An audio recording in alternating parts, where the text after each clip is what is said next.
Hi, my name is Julie, and today I'll be talking about common mistakes to avoid in IELTS listening test. In IELTS listening test, recordings are only played once, but there is no need to worry because today we'll look at common mistakes made in IELTS listening and tips on how to prepare for IELTS listening test. Number one is following instructions and understanding the questions. The listening test consists of 4 parts, and each part containing one or more sets of question types. Instructions for each part of the listening test are given to you before and after each audio recording, and you will have some time to prepare for each set of questions. It is difficult to concentrate on what you hear while trying to read the questions at the same time.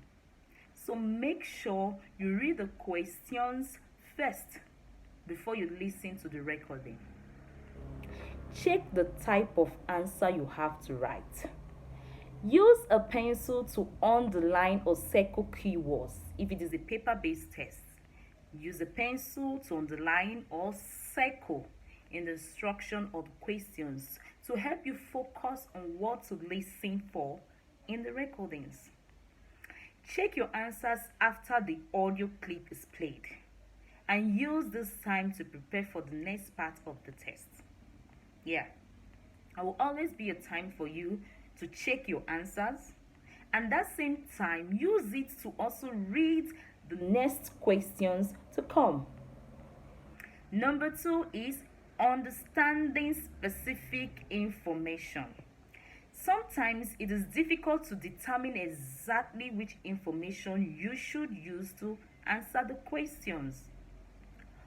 For certain question types like form filling, you must listen carefully to fill in the particular information such as a name, date, time, or other details.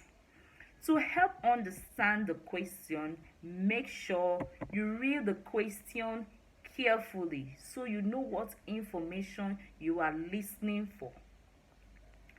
Spend some time studying the information given to you and then listen to the instructions.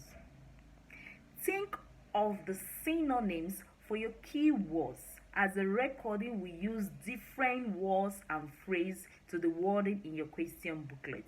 Yes, the recordings will not use same words you see on the booklets. It will use a synonym of the word you see in your booklet. So try as much as possible to learn synonyms of words. Number 3 is following a description. Part 2 of the listening test involves tasks like labeling a map or diagram. You will need to figure out where things are, or what something is made up of, or how it works. You might have a task where you will need to identify places, buildings, parts, or stages of a process. There will be some keywords in the recording to help guide you, and these keywords are verbs or adjectives. Adjectives like size, shape, quality. Also, keywords that may help you is directions. Words such as north, south, east, west. Prepositions will also help you to understand the questions or the instructions. Prepositions such as in front of, next to, behind. If you're unsure of which side is left or right, or where is north or south is, a simple hint is to write L or R, or you draw a compass where you put north, south, east, west on your question booklet. This will make it easier to follow directions. For computer delivered tests, there is always a compass for directions, so use it for easier directions. 4 is understanding a conversation. In part 3 of IELTS listening, you will have to follow a discussion with up to 4 speakers talking about a study related topic. You'll be asked to listen for important facts, ideas, reasons, views, or opinions. It can be hard to identify who is talking and what they are saying. So always read the test before you start listening to the recordings. I will always say this: read the test before you start listening to the recordings. And there is always time for you to do that. In the recording, there will always be a time that will tell you use a minute to check your answers, or sometimes they'll say use a minute to read the questions. Make sure you read the questions. If they tell you that use a minute to check your answers, be fast about it and go to the next question and read the question before the next recording will start.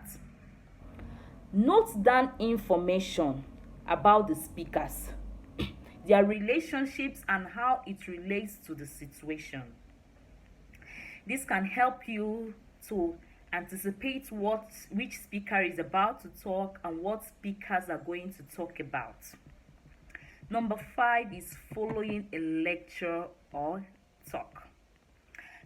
Because of the level of difficulty increases as the listening test progresses, part 4 is often regarded as the most challenging in listening test. Yes. Part 2 of the listening test is more difficult than the part 1. Part 3 is more difficult than part 2 and 1. And part 4 is more difficult than 3, 2, and 1. In part 4, you will listen to a talk or a lecture on an academic subject. For example, a university lecture. Make sure you listen for signposts. Signpost words that the speaker used to indicate the different stages of the talk. These signposts, for example, are firstly, on the other hand, although, because, to name a few, and finally. So many other signpost words you should watch out for. This will signal what information is coming next and can help you to follow what the speaker is talking about. And make sure you also pay attention to stress and intonation, as the speaker will use it to highlight important information. Number 6 is word counts. The listening test instructions will tell you how many words are in the answer. For example, no more than 1 word, or no more than 2 words and or a number. Read the word count instructions very carefully to avoid adding in extra words. And remember, if the instruction says 1 word and you write 2, let's say for example the answer is chair, and you write the chair, the answer will be marked as incorrect, even though chair is the correct word. Also, if you write a number in words and not numerals, it is acceptable. For example, when you write a number in words, like a number 320, if you write it in words, is a 4 words, 320. This is 4 words. But in IELTS listening, if you write it like this, it is counted as a word. So most times people write it in numerous in order to avoid spelling errors. So you just write it 320. But if you write it in words 320, it still will be counted as a word and is acceptable. The next is number 7, which is the final one, spelling. Correct spelling is essential in the listening test. If the spelling is incorrect, then it will be marked as wrong. Make sure you can spell commonly used words correctly. Commonly used words like library, environment, street, avenue, professor, and so on. If you are planning to take the paper-based test, you'll be given 10 minutes to transfer your answers from the question booklet to the answer sheet. Remember to check spelling. Listen carefully to the instruction and make sure you put the right answers in the right place. And as with all tests, the key to success is to be prepared and to practice. With practice and preparation, you can put yourself in the best possible position to succeed. We have come to an end of the lesson. Please go to the comment section for your questions and comments. I promise to attend to all questions regarding the information in this video. And don't forget to like, subscribe, share with your friends, and turn on the notification button in order to be notified whenever I put up a new video. Thanks and bye.